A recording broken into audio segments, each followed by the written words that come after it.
I'm here to help. You and I will get through this together.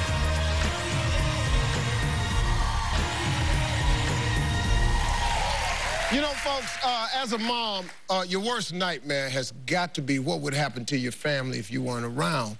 Well, my next guest says that after near-death experiences, they literally saw the light, but they were brought back, thanks in part to the love that they have for their children.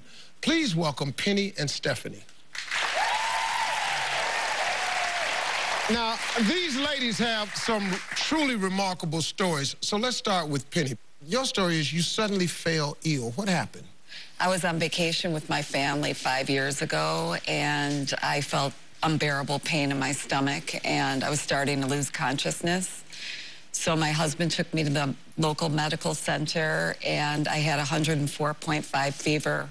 Within 24 hours, I was in life support, and they induced a coma.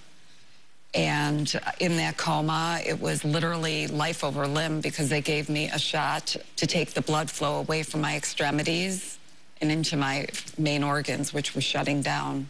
How long were you in the coma? Over 3 months. Wow. I woke up and I had black hands and feet from the lack of, these are prosthetic fingers. I'm wearing a prosthetic leg and a prosthetic foot. Really? Humpty Dumpty. They put me back together again. Those are prosthetics? These are prosthetics. Most people that even know me forget. Wow. What was the cause of this? It's called toxic shock syndrome. I had like a rare bacteria called strep A, and it went into my bloodstream somehow. The doctors aren't sure how I contracted it, and it's most often fatal.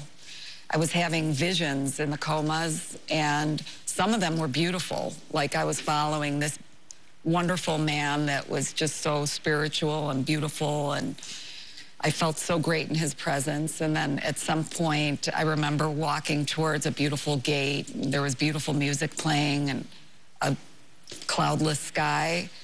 And then at another point, my soul was kind of wandering and wondering where I belonged, and I wound up in a dark place somewhere. And at some point, a stranger came in and asked who Penny Fisher was, and when I responded, that's when I came back to life.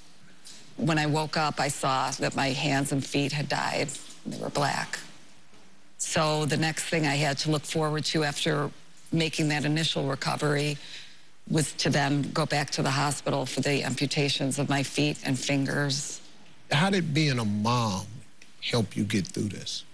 Well, when I realized that I had 2 small kids, which I did, I came back. It was a direct result of remembering them.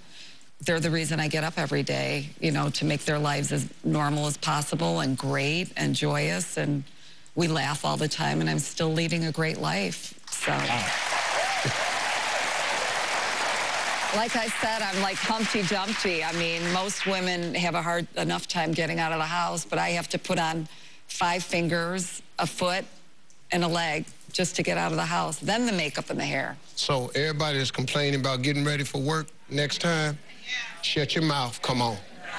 Really, that's all it is. But your attitude is amazing. That's that human spirit, man. That human spirit, that unstoppable, unbreakable, unshakable you. Well, I want to say that if you're going to live, you might as well really live. Otherwise, just lay back down and don't do it. You got to have the fun out of life, right? Yeah, really. Being here with you is fun. That's good. That's why we got you here. Hey, listen, folks, when we come back, we're going to hear Stephanie's death-defying experience. Plus, their doctors are here to share the medical truths about these ladies' journey back from the afterlife. Stay with us. We'll be right back.